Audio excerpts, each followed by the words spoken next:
सज्जनों, अभी आपने कीर्तन सुना, पहले आप पहचानो हम कौन है।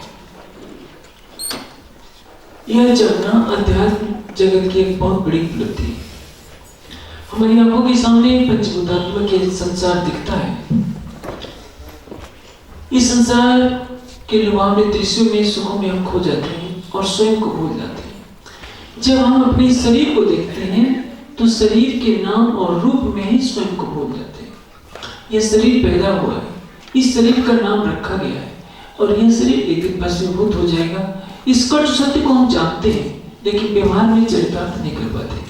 हमारे सारे जीवन की चर्या इसी पर निर्भर करती है कि मैं कभी दुखी ना हूं, मैं कभी अशांत ना हूं और मैं मरूं नहीं, मैं कभी बुरा ना हूं। लेकिन हमारी यह इच्छा कभी भी पूरी नहीं होती है और न कभी हो सकेगी। एक अवस्था है जिसमें सारी इच्छाएं पूर्ण हो सकती है, जब हम अपने को शरीर और संसार से परे देखने लगे। जब इस अवस्था में पहुंच जाएं तो हम क्या करेंगे? आत्मदर्शी, स्वयं को देखने वाला, स्वयं को जानने वाला और स्वयं को बचाने वाला। यह होगा परब्रह्म की कृपा से। लेकिन आज सारे संसार में यह सौभाग्य की बात है कि जड़ पूजा कहीं हट रही है तो कहीं बढ़ भी रही है और जड़ पूजा का स्थान ध्यान की पद्धतियां लेती जा रही है। चीन जैसे नास्तिक देश में भी आज योग विद्या सिखाई जा रही है, ये खुशी की बात है। लेकिन इसके साथ एक अपवाद भी जुड़ा है कि पाश्चात्य देशों में या चीन वगैरह देशों में जो योग साधना सीखी जा रही है वो शरीर को स्वस्थ बनाने के लिए और मन को शांत करने के लिए की जा रही है, आत्मा को देखने के लिए नहीं, परमात्मा को देखने के लिए नहीं।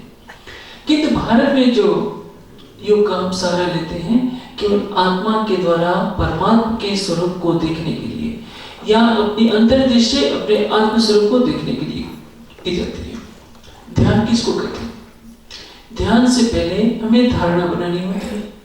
धारणा का परिपक्व रूप ध्यान है और ध्यान का परिपक्व रूप समाधि है।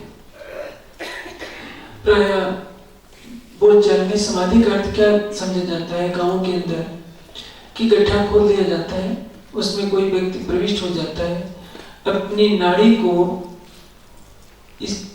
में प्राण वायु चढ़ा लेता है सिर में, या कई कुछ ऐसे तरीके होते हैं जिसमें मूर्छित अवस्था में रख लिया जाता है। वो व्यक्ति कई दिन तक गड्ढे में पड़ा रहता है और प्रचलित कर दिया जाता है कि देखो इन्होंने 5 दिनों से भोजन नहीं किया, पानी नहीं पिया, नित्य क्रिया भी नहीं की, ये कितने बड़े महान योगी हैं। लेकिन इसको योग नहीं कहते हैं, ये तो हठ योग की एक प्रक्रिया है जिसमें प्राण वायु 10वें द्वार में स्थित हो जाती है। न भूख लगेगी न प्यास लगेगी, सुसुप्ति की तरह चेतना अंदर विद्यमान रहती है। उसको हम समाधि नहीं कर सकते। समाधि का अर्थ होता है जहां दृष्टा और दृश्य के अतिरिक्त कुछ और न हो, जो हमारे अंदर की चेतना है वो परम सत्य को देखने लगे, कैसा है परमात्मा, वह समाधि है। हाँ, समाधि के भी कई स्तर हैं। एक तो प्रकृति मंडल की समाधियां जिसमें प्रकृति के दृश्य दिखाई देते हैं, तरह तरह की ध्वनियां सुनाई देगी, 5 शब्द सुनाई पड़ेंगे, निरंजन, ओम, सोम, शक्ति, ररण। ये ब्रह्मांड की शब्द हैं, ब्रह्मांड की शक्तियां हैं और ब्रह्मांड की ज्योतियां हैं। इनका साक्षात्कार कर लेने का मतलब यह नहीं होता कि आप में परमात्मा को देखेगा। आपको सोम शब्द सुनाई पड़े तो यह मत समझ लीजिए कि हम भी तो वही हैं। आप अनहद की मधुर ध्वनियों में खो गए तो यह मत समझ लीजिए कि आपने परमात्मा की ध्वनि सुन ली। जहां वर्णात्मक ध्वनि है, ध्वन्यात्मक शब्द हैं, सब कुछ प्रकृति के अंदर है। इनसे परे जो अनुभवमयी शब्द है उसको कहते हैं बृहद मंडल के अनुभूति। पहले तो धारणा के लिए संकरवादी मान्यता क्या कहती है? अपने अपने इष्ट देवों के चित्रों का कोई ध्यान करता है, कोई किसी का ध्यान करता है, कोई प्रकाश के पुंज का ध्यान करता है, कोई प्रकाश के बिंदु का ध्यान करता है। यह सारे साधन मन को केवल एकाग्र करने के लिए है। हमारा मन हमारे लिए शत्रु भी है और हमारे लिए मित्र भी है। इस मन पर यदि हम हावी हो गए तो ये हमारा मित्र है। मन को अपने ऊपर हावी होने दे दिया तो ये हमारा शत्रु हो जाता है।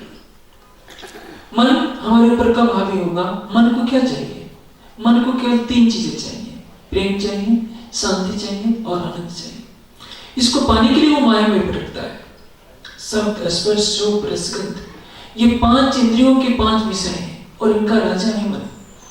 वो मधुर शब्द सुनना चाहता है, मधुर रूप देखना चाहता है, मधुर कोमल स्पर्श चाहता है और कानों से मधुर ध्वनि को सुनने के लिए तो व्याकुल होता है। जीवा से तरह तरह के सठरस पदार्थों का सेवन करता है। जिस व्यक्ति को चटपटे पदार्थ खाने का चस्का लगा हो उसको फीका बिना नमक का भोजन दे दीजिए तो कितना उसका मूड खराब हो जाता है। और इस क्षेत्र में तो मांसाहार का प्रचलन बहुत ज्यादा ही है। आप किसी मांसाहारी प्रदेश के लोगों को कहिए कि देखो परमात्मा को पाना है तो तुम्हें मांसाहार तो छोड़ना ही पड़ेगा, शाकाहार में भी लहसुन नहीं खाना पड़ेगा, मिर्च नहीं खाना पड़ेगा, नमक भी कम खाना पड़ेगा। लोग सोचेंगे तो कितनी बड़ी आफत आ गई। एक छोटी सी जीवा 6 फुट के आदमी को कितनी व्याकुल कर रही है।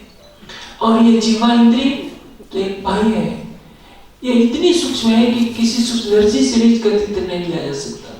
उसका राजा मन इतना सूक्ष्म है कि आज तक किसी ने किसी यंत्र से इसको देखा नहीं। मन से भी सूक्ष्म है चित्त, चित्त से भी सूक्ष्म है बुद्धि, बुद्धि से भी चित्त है अहम, और अहम से भी सूक्ष्म है चैतन्य जी, और उससे भी परे है परमात्मा। हमने अपनी आंखों से सूर्य को देखा है, चंद्रमा को देखा है, धरती को देखा है, संगी संबंधियों को देखा है। इन सूक्ष्म तत्वों को न तो आंख से देखा गया है न कभी देखा जा सकेगा, क्योंकि हमारी आंख एक इंद्रिय है। इंद्रिय के द्वारा मन को देखा जाएगा। इंद्रिय अपने राजा मन को कैसे देख सकती है?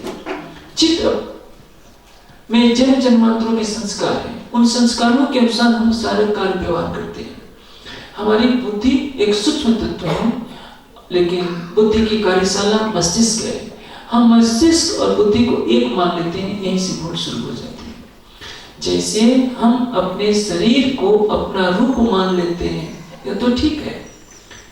यह रूप किसका है? हमारे द्वारा धारण किए हुए शरीर का रूप है, हमारा निज रूप नहीं है। हमारा जो निज रूप है उसको स्वरूप कहते हैं। स्वरूप का तात्पर्य मेरा रूप।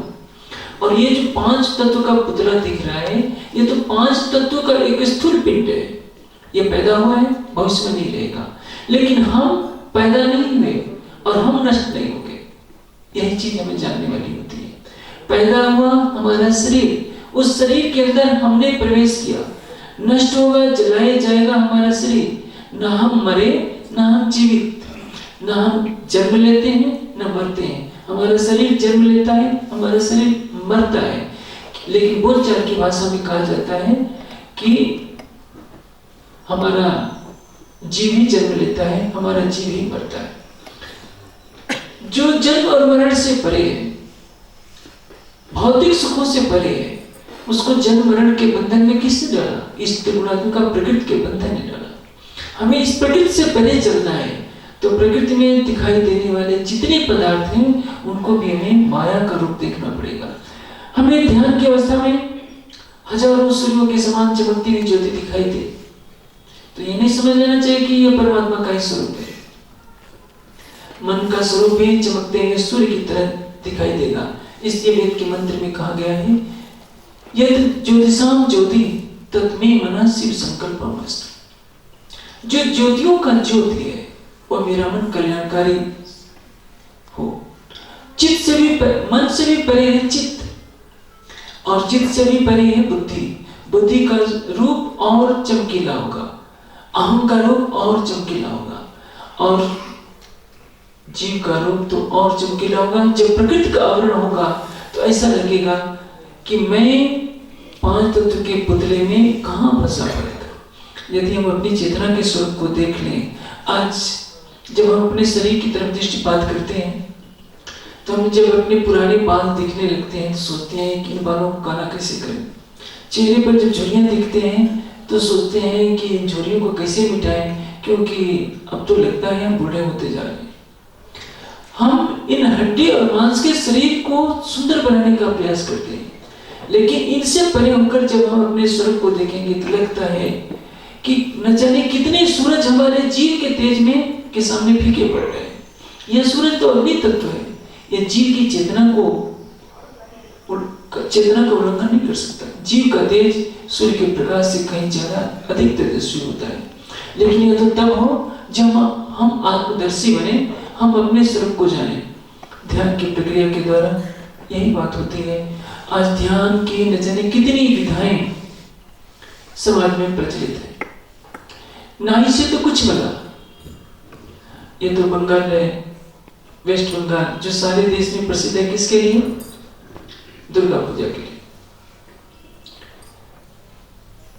महाराष्ट्र किसके लिए प्रसिद्ध है? गणेश पूजा के लिए। यूपी बिहार में तीनों का मिश्रण है, गणेश पूजा भी होती है, दुर्गा पूजा भी होती है, लक्ष्मी पूजा भी होती है, सरस्वती पूजा भी होती है। पूजा करना तो हिंदू भारतवासियों ने सीख लिया, स्वयं को जानना भुला दिया। जल की पूजा तो करते रहे, लेकिन जो स्वयं चेतन है, न जाने कितने सूर्यों का प्रकाश इसके अंदर छिपा हुआ है, उसको जानने का प्रयास कोई बिरला करता है। और इसके लिए होता है आत्मस्थ होना। तम आत्मस्थम ये अनुपसंति धीरा तेसाम शांति शाश्वतम न तेसाम। अपनी आत्मा में स्थित होकर जिसने सच्चिदानंद परमात्मा का साक्षात्कार कर लिया है, केवल उन्हीं के पास शाश्वत शांति है, अन्य के पास नहीं। ध्यान की प्रक्रिया के लिए कोई अनहद योग को लेता है, कोई सूरत शब्द योग को लेता है।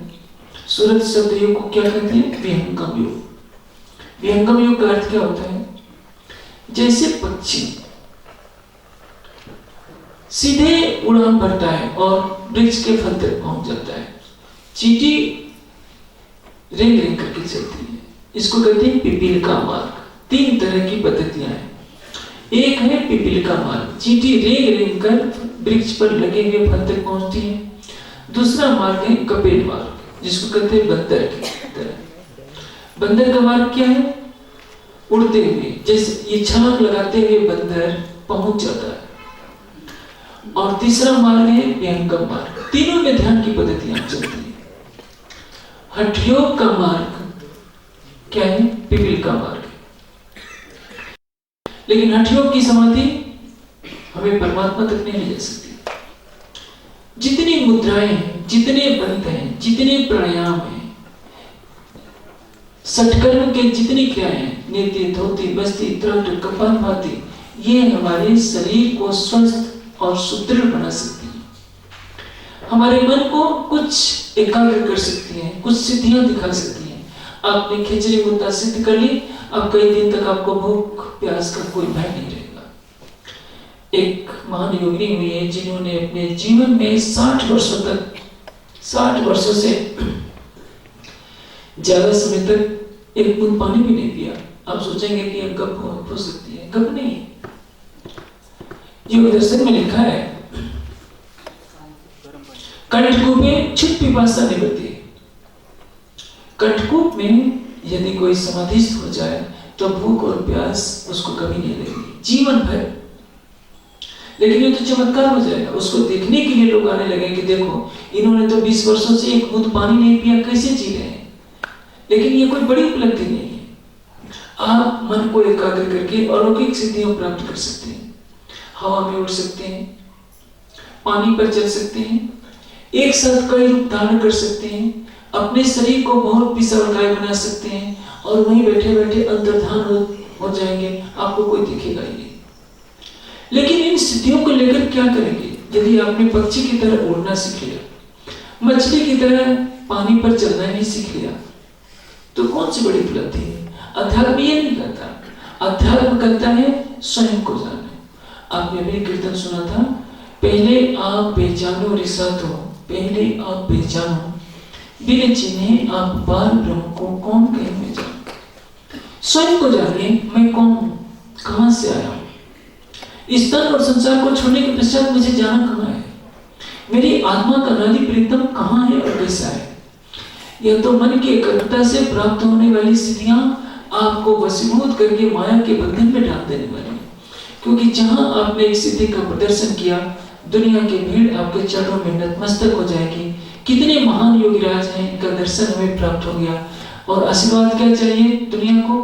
किसी को धन चाहिए, किसी को पुत्र चाहिए, किसी को प्रतिष्ठा चाहिए। जो नश्वर है उसके पीछे दुनिया आएगी, आपके चरणों में सिर झुकाकर यही माया की चीजें मांगेगी। कोई आपसे परमात्मा का दर्शन नहीं मांगेगा, कोई आपसे आत्मा का साक्षात्कार करने का मार्ग नहीं मांगेगा। इसलिए जो पिपील का मार्ग है वो हठयोग का मार्ग है, कपिल मार्ग है, राजयोग का मार्ग है, जिसमें ध्यान की विभिन्न प्रक्रियाओं के द्वारा आत्म साक्षात्कार की तरफ कदम बढ़ाया जाता है।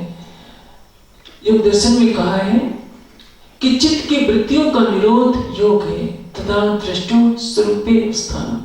तब दृष्टा यानी आत्मा की अपने स्वरूप में स्थित हो जाती है। मैं कौन हूं?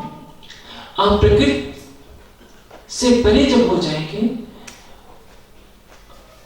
अंतःकरण से परे, इंद्रियों से परे, पंचकोशों से परे, तो आत्मस्वरूप में आप देखेंगे कि मैं इस माया के जाल में फंसा हुआ था, शरीर के बंधन में फंसा हुआ था। शरीर से परे तो मेरा ज्योतिर्मय शरीर स्वरूप है। अंतः शरीर ज्योतिर्मय यम पश्यन्त यथा क्षीण दोषा। जिनके दोष क्षीण हो गए हैं वो अपने ज्योतिर्मय स्वरूप को देखते हैं। उनको नहीं लगता कि मेरा रूप हड्डी और मांस का बना है। हड्डी और मांस का पुतला तो हमें कार्य करने के लिए मिला है। ये पुतला हमारा निज स्वरूप नहीं है। लेकिन दुनिया अपने रूप को देखती है। अच्छे से अच्छे तपस्वी, अच्छे से अच्छे विद्वान अपने शरीर को कमजोर होता हुआ देखकर, अपने शरीर को बूढ़ा होते हुए देखकर चिंतित हो जाती है कि क्या मैं बूढ़ा हो गया? पूछा जाए कौन बूढ़ा हुआ, शरीर बूढ़ा हुआ या आप बूढ़े हुए? आप तो सृष्टि के प्रारंभ से हैं। जब सृष्टि नहीं रहेगी तब भी आप रहेंगे। आपने यदि अपने स्वरूप को जान लिया तो आपको न मौत डरा सकती है, न रोग डरा सकता है, न बुढ़ापा डरा सकता है। अध्यात्म यही शिक्षा देता है कि हमें अपने वास्तविक स्वरूप को जानना होगा। और हमारी आत्मा का भी जो अनादि प्रीतम है वह तो अनंत सूर्यों से अधिक प्रकाशमान है। लेकिन दुर्भाग्य है आज संसार बाहर की तरफ भाग रहा है। जिधर देखिए मांस और शराब की बहुलायत। आपने दोपहर के प्रवचन में सुना था कि मांसाहार कितना हानिकारक है, लेकिन मांस की दुकानों पर लाइन लगी है, शराब की दुकानों पर लाइन लगी है, मिठाई खरीदने वाले कितने हैं? इक्के दुक्के। संसार बाहर की तरफ भाग रहा है। कोई बिरला होता है जो अंतर्मुखी होता है। जो अंतर्मुखी होता है सबसे अपने को समेट लेता है, वो प्रकृति से परे कर लेता है और वो ध्यान के द्वारा अपने स्वरूप को जानता है। इसलिए महर्षि पतंजलि ने धारणा, ध्यान, समाधि के माध्यम से अंतर्मुखी होकर समाधि की विभिन्न अवस्थाओं को पार करते हुए आत्मदर्शी होने की प्रक्रिया हमें दर्शाई है, जो राजयोग के अंतर्गत आती है। इसके पश्चात शुरू होता है विहंगम योग, जिसमें प्रकृति से सीधे परे होने का मार्ग बताया जाता है, ज्ञान के द्वारा, अभ्यास के द्वारा। जैसे एक पक्षी सीधे उड़कर फल के पास पहुंचता है और भिन्न भिन्न डालियों पर उछलता कूदता नहीं है, उसी तरह से हमारी चेतना ऐसा मार्ग अपनाए सूरज शब्द का। शब्द में अपनी सुरता को लगाना है। ब्रह्मांड में पांचों शब्द जो सुनाई पड़ रहे हैं, निरंजन, ओम, सोम, शक्ति, ररण, इनको सुनते हुए हम 10वें द्वार से भी परे चले जाते हैं, जहां कोई शब्द सुनाई तो नहीं पड़ता, केवल निराकार महामाया का मंडल दिखाई पड़ता है। यही वो महामाया है, महाआकाश है, जिसके बंधन में सारा संसार पड़ा हुआ है। जिस तरह से एक अनंत सागर में असंख्यों पानी के बुलबुले पैदा होते हैं और डूबते रहते हैं, उसी तरह से इस महामाया प्रकृति के में असंख्यों लोक पैदा होते रहते हैं, डूबते रहते हैं। एक एक लोक में असंख्यों प्राणी होते हैं, लेकिन वो स्वयं को नहीं जानते कि वो कौन है। वे उगते हुए सूरज को देखते हैं, डूबते हुए सूरज को देखते हैं, चंद्रमा को देखते हैं, पर्वत देखते हैं, अपने संगी संबंधियों को देखते हैं, निद्रा का सेवन करते हैं, स्वादिष्ट व्यंजनों का सेवन करते हैं, प्रजनन क्रिया करते हैं और इन्हीं में उनकी सारी आयु समाप्त हो जाती है। कस्य धीरा प्रत्यक आत्मान आवृत चक्षु अमृतत्वम इच्छा। कोई धैर्यशाली होता है जो अमृत की इच्छा करता हुआ अविनाशी जीवन, अविनाशी आनंद की इच्छा करता हुआ अंतर्मुखी होकर के देखने का प्रयास करता है। इसलिए यह व्यंग योग जब अंतिम भूमिका में प्रवेश करता है तो प्रकृति से परे इसको लांघना होता है, स्वयं के अस्तित्व को मिटाकर। स्वयं के अस्तित्व को मिटाने का तात्पर्य क्या है? हमने 10 आनंदों के आनंद को छोड़ा, पंच ब्रह्मांडी शब्दों, पंच ज्योतियों को छोड़ा, ओम की ज्योत, निरंजन की ज्योत, सोम की ज्योत, शक्ति की ज्योत, रण की ज्योत। 10वें द्वार पर आगे 11 द्वार में हमारी सुरता ने प्रवेश किया। 9 द्वारा संसार का, 10वां योगी द्वार, 11 खिड़की खुली, अग्रमान सुखसार। अब यदि हमने प्रकृति से अपने को परे कर लिया तो हमारी चेतना बेहद मंडल के अखंड आनंद में विहार करती है। लेकिन इसके बाद एक और मंजिल आती है जो प्राणनाथ जी की वाणी में दर्शाया गया है। यह जो मार्ग है कबीर जी का मार्ग है, सुखदेव का मार्ग है, सनकादिक का मार्ग है। विष्णु भगवान ने इसको अपनाया और कबीर और भगवान शिव ने अपनाया। प्रकृति और पुरुष को पार किया। जिस अव्यक्त के सपने में प्रणव ओंकार के द्वारा यह सृष्टि बनी है उसको और प्रकृति की सीमा को पार कर हमारी चेतना अनंत बेहद मंडल में विहार करने लगती है, जहां सूर्य नहीं उगता, जहां चंद्रमा नहीं, विद्युत नहीं, अग्नि नहीं, जहां के कण कण में ब्रह्म रूपता है। लेकिन हमारी उपनिषदें कहती हैं, हमारे वेद कहते हैं, हमारे दर्शन शास्त्र कहते हैं कि यह तो अक्षर की लीला का धाम है, इसके परे अक्षरातीत। योगेश्वर श्री कृष्ण ने जिसको कुटस्थ अक्षर कहा, कुटस्थो अक्षर उच्चते, लेकिन उसके परे कौन है? यस्माक्षरात् अतीतो अक्षरात् अपि च उत्तमः वेदे च लोके अस्मिन् प्रार्थिता पुरुषोत्तमः। क्षर से बड़े जो अक्षर है और अक्षर से बड़े जो अक्षरातीत है उसको पाने के लिए अनन्य परा प्रेम लक्षणा भक्ति का आधार लेना पड़ेगा। एक ज्ञानी को आभास होता है कि मैं हूं, मैं निर्विकार हो गया हूं, यह भी तो एक अस्मिता का बोध कराता है कि मैं हूं। प्रेम एक ऐसी विधा है जिसमें स्वयं का अस्तित्व ही समाप्त हो जाता है। आप देखेंगे प्रेम लीला की एक झलक देखिए। रसखान ने कहा है, शेष महेश गणेश दिनेश सुरेश जाओ निरंतर गावे ताल अहिर किछो हरिया छछियावर छाछ पर नाच न जाए। रसखान ने कितनी ऊंची बात कही है कि शेष महेश गणेश दिनेश जिसका भेद नहीं पाते वह कृष्ण गोपियों के एक इशारे पर गोपियां कहते कि कान्हा तू नाच, हम तुमको मक्खन देंगे, और वो नाचता है किसके बस में आकर? प्रेम के बस में आकर। भूल गया है कि मेरी सत्ता क्या है, भूल गया है कि मेरी गरिमा क्या है। यह प्रेम का बल है। जो प्रेम में डूबेगा वो अपने अस्तित्व को समाप्त कर देगा। ज्ञान के द्वारा अपने अस्तित्व का बोध रहता है, ध्यान के द्वारा हम अपने अस्तित्व को नकारने का प्रयास करते हैं और एक ऐसी स्थिति आती है कि अपने अस्तित्व को नकारते नकारते हम उसको समाप्त कर देते हैं। लेकिन एक अस्तित्व को समाप्त करना जो प्रेम के द्वारा सहज सुलभ होता है वो ज्ञान और ध्यान के अभ्यास से नहीं होता है। इसलिए इस वशिष्ठ ने ज्ञान और ध्यान के द्वारा कुछ प्रेम का पुट लिया थोड़ा सा और उसके बदले प्रकृति के मंडल को पार कर लिया। लेकिन जो ब्रह्म सृष्टि की राह है वो अनन्य परा प्रेम की राह है। प्रारंभ ही होता है प्रेम के स्वरूप की धारणा से। अब तक हम किसकी धारणा बनाते रहे हैं? सद्गुरु की धारणा बनाते हैं, प्रकाश के पुंज की धारणा बनाते हैं, सारा ज्ञान वैराग्य अपने अंदर भर लेते हैं। यह संसार झूठा है, हमें संसार में नहीं फंसना है। आंखें बंद करते हैं, शरीर को साधते हैं, ध्यान में डूबने का प्रयास करते हैं। धीरे धीरे अपनी विवेक दृष्टि के द्वारा संसार को हटाते जाते हैं, निषेध करते जाते हैं, कुछ नहीं है, कुछ नहीं है, केवल परमात्मा है। ऐसा करते करते स्वयं के भी अस्तित्व को नकारते जाते हैं। लेकिन प्राणनाथ जी ने वह अलौकिक राह दिखाई है जिसमें शुरू से ही कह दिया जाता है कि मेरे प्राणेश्वर केवल तू है, तेरा रूप अनंत प्रेम का सागर है और तुझ प्रेम के सागर की मैं लहर हूं। प्रारंभ ही इस मंजिल से होती है। इसमें 5 तत्वों का दर्शन नहीं होता, पंच ब्रह्मांडी शब्दों का श्रवण नहीं होता, पंच ब्रह्मांडी ज्योतियों का दर्शन नहीं होता। शुरुआत होती है मैं कुछ नहीं, मेरी आत्मा केवल तुम्हारी है। तू प्रेम का सागर है, तू आनंद का सागर है, तू सर्वशक्तिमान है, तू मेरा प्राणेश्वर है, तेरे बिना मेरा अस्तित्व नहीं। स्वयं को अस्तित्व को नकारने से ही पहली कक्षा प्रारंभ होती है और इसका परिणाम क्या होता है? प्रेम के सागर में डुबकी लगाते ही अपना अस्तित्व समाप्त हो जाता है।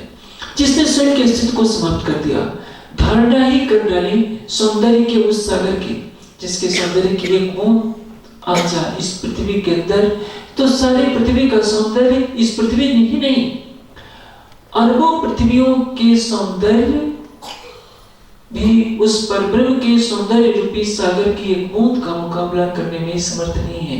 हमारी धारणा उस सच्चिदानंद परब्रह्म के अनंत सौंदर्य, अनंत प्रेम और अनंत तेज से प्रारंभ होती है। धारक में धारणा का फल प्रतिफल दिखाई पड़ता है। जो जिस स्वरूप की धारणा करता है वो वैसा ही हो जाता है। आप देखेंगे रावण का जो अभिनय करता है उसके बोलचाल में वैसी ही भावना आने लगती है। जो राम का प्रतिदिन अभिनय करता है भले ही वो नाटक क्यों न हो, उसके बोलचाल के लहजे में राम के गुण आने लगते हैं। सर्वशक्तिमान परब्रह्म के प्रेम में डूबते डूबते स्थिति ऐसी बन जाती है कि हमारी चेतना हद को पार कर जाती है, बेहद को पार कर जाती है और परम धाम में उस सर्वशक्तिमान परब्रह्म के स्वरूप को देखने लगती है। ऐसा लगता है सारा परम धाम हमारी आत्मा के धाम हृदय में ही आकर विराजमान हो गया है। यह ध्यान की विभिन्न पद्धतियां मैंने संक्षेप में बताई जो इस संसार में प्रचलित रही है।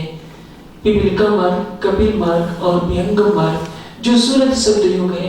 कलयुग में जिसको कबीर जी ने प्रचलित किया, द्वापर में सुखदेव ने प्रचलित किया, सतयुग और त्रेता द्वापर में संकालिक ने, भगवान विष्णु ने और शिव ने प्रचलित किया था। लेकिन कालांतर में यह प्रक्रिया अनेक मतांतरों की चिक चिक में कहीं दब करके रह गई। सच्चिदानंद परब्रह्म की कृपा हुई आत्माओं पर और परम धाम की ब्रह्मवाणी के अवतरण के साथ ही वह परम धाम की ध्यान पद्धति सामने आई, जिसके द्वारा अनन्य प्रेम मार्ग का अवलंबन कर हमारी आत्मा हद बेहद से परे परम धाम के अनंत सौंदर्य में, अनंत प्रेम में, अनंत आनंद में विहार करने लगती है। और यहीं बैठे बैठे हमें उस अनंत परम धाम के सौंदर्य में, प्रेम में, आनंद में डूबने का स्वर्णिम अवसर मिलता है। इसलिए आवश्यकता यह है कि समय की मर्यादा को हम ध्यान में रखें। जो हमारे जीवन का पल बीत जाएगा हमें पुनः कभी मिलने वाला नहीं। हम अपनी अंतरात्मा के चक्षुओं को खोलें, संप्रदाय कट्टरता को दूर करें और अंतरात्मा की आवाज को सुनें। किस तरह से हम ध्यान की पद्धति का अनुसरण करें ताकि हम प्रातः सायं दोनों समय ध्यान के परम प्रेममय मार्ग में डूबकर उस सच्चिदानंद परब्रह्म को हृदयंगम कर लें। वो हमारा है, हमारा रहेगा, हमारा था, पल पल हमारे साथ है, रहेगा, लेकिन माया की आंखें उसको देखने नहीं देती। हम इस मायावी जगत के बंधनों में फंसकर उसको भुला देते हैं। यही हमारे जीवन की सबसे बड़ी भूल है।